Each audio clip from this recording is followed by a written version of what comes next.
Hello guys, कैसे हैं आप सभी। आज हम बात करेंगे एक नए अंदाज के टॉपिक पर और नया बिल्कुल अंदाज़ा और नया एपिसोड जिससे आपको भी अच्छा लगेगा। तो आप बने रहिए। अगर आपने हमारे चैनल को सब्सक्राइब और वीडियो को लाइक नहीं किया है तो जल्दी से कर ले और आने वाली वीडियो की नोटिफिकेशन आपको जल्दी मिल सके, इसलिए आप जल्दी ही कर ले। शान यूएस जाने के लिए तैयार हो जाते हैं। उनकी माँ उनको बहुत बार कहती है, शान रुक जाओ, इस बच्ची के लिए रुक जाओ। निवेदिता शान को रोकने की बहुत कोशिश करती है पर चांद नहीं मानता है। चांद बोलता नहीं, मुझे तो जाना ही है। वो ऐसा भी कहती है कि शान इस बच्ची के लिए रुक जाओ या स्मिता के लिए रुक जाओ, चांद या कृषि के लिए रुक जाओ, चांद किसी के लिए तो रुक जाओ। चांद अगर तुम चले गए तो हमारा क्या होगा। तुमने एक छोटा सा घर दे के हमें यहाँ रख दिया है, हम किसी के पास जाए। चांद बात मानने को राजी नहीं होते हैं क्योंकि उन्हें जाना ही है। उन्हें एक सदमा लग जाता है कि अब मेरे निवेदिता कहती है कि अब हम दोनों किसके सहारे जिएंगे, यहाँ पर हमारा ध्यान कौन रखेगा, यहाँ मैं किसके सहारे छोड़कर जा रहे तुम। यहाँ बोलिए ना शान, प्लीज़ शान बोलिए ना, शान प्लीज़ बोलिए ना। उनकी माँ उन्हें बहुत रिक्वेस्ट करती है कि शान प्लीज़ शान, लेकिन शान नहीं मानते। शान गाड़ी स्टार्ट करते ही और साथ दोनों बैठकर अंदर और चले जाते हैं। कुछ देर बाद अस्मिता वहाँ पर आ जाती है और कहती है कि क्या हुआ अम्मा, ऐसे क्यों खड़ी हो आप यहाँ, क्या हो गया आपको। निवेदिता कहती है कि शान चला गया यूएस, ऐसा क्यों कर सकता है, शान ऐसे कैसे जा सकता है। बात कहती है मुझे तो विश्वास भी नहीं हो रहा, अभी भी विश्वास नहीं हो रहा है कि शान चला गया।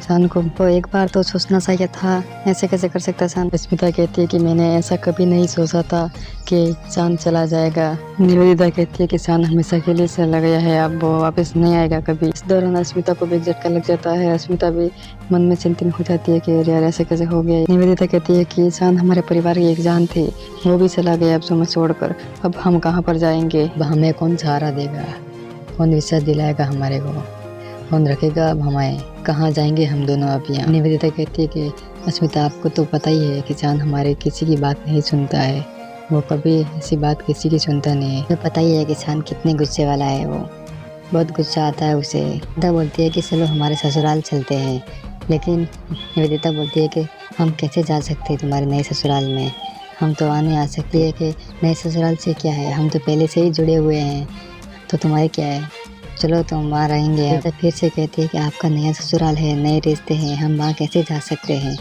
लेकिन निवेदिता कहती है कि ये पॉसिबल नहीं है, हम यहाँ एडजस्ट कर लेंगे, कहीं भी रह लेंगे यहाँ। स्मिता कहती है आप इतने छोटे से घर में कैसे रहोगे, चलो हमारे साथ चलना ही होगा आपको। इसके बाद में वो चली जाती है वहाँ के साथ में, अस्मिता के साथ में। आगे अस्मिता की सासू माँ बहुत कड़क होती है और वो किसी को टिकने नहीं देती है। जो भी कहना है और जो भी बात है उसकी माननी चाहिए, वो कोई भी उसकी बात को टाल नहीं सकता और टोक नहीं सकता है।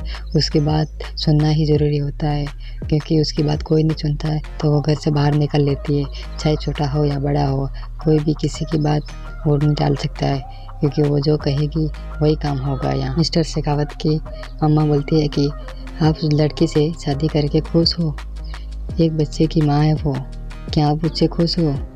मिस्टर शेखावत कहते हैं हाँ मैं अभी खुश हूँ। उनके माँ के पैर छूकर कहते हैं कि मैं बहुत खुश हूँ अभी, क्योंकि खुश रखने के लिए और घर में सब खुश रखने के लिए उससे शादी की है मैंने। उनकी अम्मा बोलती है कि मेरे नियम का पालन करना होगा उन्हें, मैं जो कहूँगी वो करना होगा, मेरे अलावा अगर कोई करता है कुछ भी तो मैं उसे घर से बाहर निकाल लूँगी। उसके बाद वो बोलती है कि अब ये घर भी भर गया है, ये नए मेहमान भी आ गए हैं, इसलिए सब कहाँ रखेंगे ये सब। स्मिता मिस्टर शेखावत से कहती है कि अब ये अम्मा यहीं पे रहेगी, इन्हें एक यहाँ कमरा दिया जाएगा और यहाँ रहेगी। कि इतना बड़ा घर होने के बावजूद भी एक कमरा देने में ये नकार रहे हैं, ये कैसे लोग हैं ये। निवेदिता कुछ मन में सोचती है और कहती है ये बात तो मैं शान को बताकर ही रहूँगी, क्योंकि शान यहाँ से अस्मिता को लेकर जाएगा और हम वहाँ रहेंगे एक साथ। लेकिन कुछ दिन तो मुझे यहाँ रहना ही पड़ेगा, क्योंकि इनकी सब्र और ठोकर मुझे खानी ही पड़ेगी, कितना भी हो मुझे झेलना ही पड़ेगा, क्योंकि इनकी रुकावट ही परसाई है। उसके बाद में अस्मिता की सासू माँ ऊपर बैठी हुई रहती है। वो अस्मिता को बुलाने के लिए अपने ही घर के एक आदमी भेजती है और उसे कहती है कि तुम्हें अम्मा बुला रहे हैं, ऊपर आओ जल्दी। इसके बाद में वापस अस्मिता ऊपर चली जाती है अम्मा के कमरे में, जहाँ अम्मा और अस्मिता दोनों वहाँ पर कुछ बातें करते हैं। अस्मिता कहती है कि इसके बाद ज़्यादा पैसे हैं इसलिए बहुत घमंड करती है, मुझे अब यहाँ पर ही रहना होगा, क्योंकि मैं रहूँगी तो सारी बातें मैं जान सकूँगी और मेरे शान को मैं बात कह सकूँगी। इसके कारण वो यहीं पर रहती है। बाद हम देखते हैं कि अस्मिता ऊपर चली जाती है और अम्मा के कमरे में, जहाँ अम्मी और दोनों अम्मा बोलती है कि अब बैठ जाओ नीचे। अम्मा अचानक खड़ी हो जाती है कि बोलती है कि मेरे पैर नहीं छूओगी क्या, यह भी बोलना पड़ेगा क्या तुम्हें। इसके बाद में अस्मिता उनसे अम्मा के पैर छूती है और अम्मा कहती है कि ये कंगन है और तुम्हारे ये सारे कपड़े हैं वही तुम्हारे लिए। लेकिन अस्मिता कहती है कि इतने सारे क्यों मेरे लिए। अम्मा बोलती है कि मेरी बात ना काटो ना टोको, मैं कहूँगी वो बात आपको सुनना पड़ेगा और तुम सुनती रहो, ज़्यादा बोलने की ज़रूरत नहीं है। इनकी सासू माँ कहती है कि जो मैं कहूँगी वही होगा, अगर तुमने ऐसा कुछ भी किया तो तुम्हारे सामने मैं होंगी। के बाद में अस्मिता की आंखें खुली की खुली रह जाती है कि ये कैसे हो गया, ये तो बहुत कड़क निकली, मेरे तो पहले वाले ही ठीक थे। इसके बाद में वापस वो कहती है कि यहाँ पर सब कुछ मेरे अलावा कोई नहीं जानता और मैं जो कहूँगी वही होता है। यहाँ छोटे से लेकर बड़ों का आदर सम्मान किया जाता है। यहाँ पर मेरा परिवार यहाँ रहने दिया, इसके लिए आपको धन्यवाद। ऐसा कहते ही सासू माँ पलट कर उसकी तरफ देख लेती है और अस्मिता चुपचाप हो जाती है और मुँह नीचे कर लेती है। जिसके बाद में अस्मिता बोलती है कि क्या तुम्हें मैं अम्मा बुला सकती हूँ।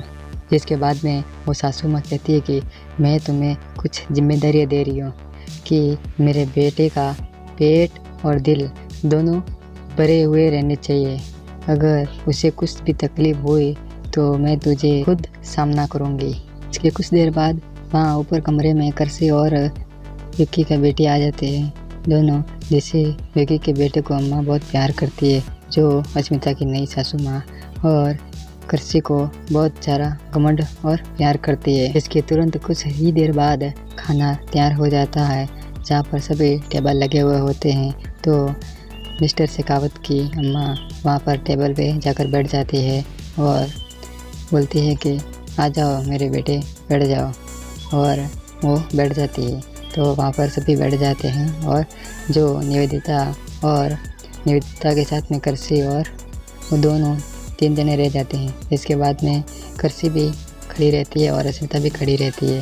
फिर वो इशारा करती है कि बैठ जाओ, लेकिन नहीं, उनके घर का मेंबर भी एक वेटर वो भी खड़ा रहता है और अस्मिता भी दोनों खड़े रहते हैं। जिसके बाद में कुछ ही देर बाद वो बोलती है कि बैठ जाओ, लेकिन वो मिस्टर शेखावत की अम्मा बोलती है कि नहीं, इन्हें बैठने के लिए इधर सामने जगह है, वहाँ बैठ जाओ, वहाँ बैठेगी ये। जिसके बाद में बोलती है अस्मिता कि मेरी बेटी तो सामने बैठी है और मैं यहाँ बैठी है, तो मेरी बच्ची कैसे खाना खा सकती है, और ये मैं भी कैसे खाना खा सकती, क्योंकि मेरी बेटी मैं साथ में लेकर ही खाना खाऊंगी। जिसके कुछ देर बाद छोटा बच्चा भी वो उसके पास चला जाता है और वो दोनों उसके पास ही बैठे रहते हैं। कुछ देर बाद मिस्टर शेखावत का लड़का भी उसके पास चला जाता है कि अम्मा मैं भी तुम्हारे साथ खाना खाऊंगा। वो वहाँ पर बैठ जाते हैं दोनों। इसके बाद में दोनों वहाँ खाना खाते हैं और स्मिता भी वहाँ खाना खाते हैं। काफ़ी देर तक वो खाना खाते। इसके बाद अपना खाना हो जाता है। फिर इसके बाद में निवेदिता कहती है कि कैसे ये लोग हैं, मैं तो यहाँ स्मिता को एक पल भी यहाँ नहीं रहने दूँगी। अब मैं शाम को बता कर ही रहूँगी, लेकिन पहले मुझे यहाँ कुछ दिन तक यहाँ रहना होगा, जिसके बाद ही मैं पूरा सच जान पाऊँगी। इसके बाद में अस्मिता को निवेदिता बोलती है कि तू कैसे यहाँ रहती है, कैसे लोग है, कैसा कष्ट कर रही है, देख तेरी सासू माँ। लेकिन अस्मिता बोलती है कि सासू माँ तो अच्छी है, लेकिन आप भी पहले तो ऐसी करती थी। इसके कुछ देर बाद वो चांद को फ़ोन लगाते हैं और कहते हैं कि चांद बेटा कैसे क्या हो तुम, अच्छे हो क्या। चांद कहता है ठीक है मैं अच्छा हूँ। यहाँ वो निवेदिता बोलती है कि मैं यहाँ पर हूँ और तुम आ जाओ। यहाँ अस्मिता को बहुत ही तंग करते हैं लोग और बहुत ही घटिया लोग हैं यहाँ पर, काफ़ी परेशानी है यहाँ, बड़ा कष्ट भरा जीवन है यहाँ पर, कैसे रहेगी, तुम ज़रूर आ जाओ यहाँ।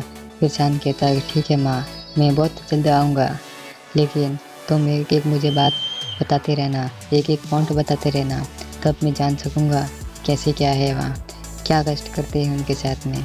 एपिसोड में बात करेंगे हम जो उनकी सासू माँ ने जो नई साड़ी दे रखी होती है, वह साड़ी पहनकर अस्मिता नीचे की तरफ आती है, तब उनकी सासू माँ उनकी तरफ देखती है और बहुत सारा गुस्सा करती है। इसके बाद में बोलती है कि तुम्हें आज ऐसा करना होगा कि हमारे जो मिट्टी के जो चूल्हे हैं उनके ऊपर 2 बंगाली मिठाइयाँ बनानी होगी।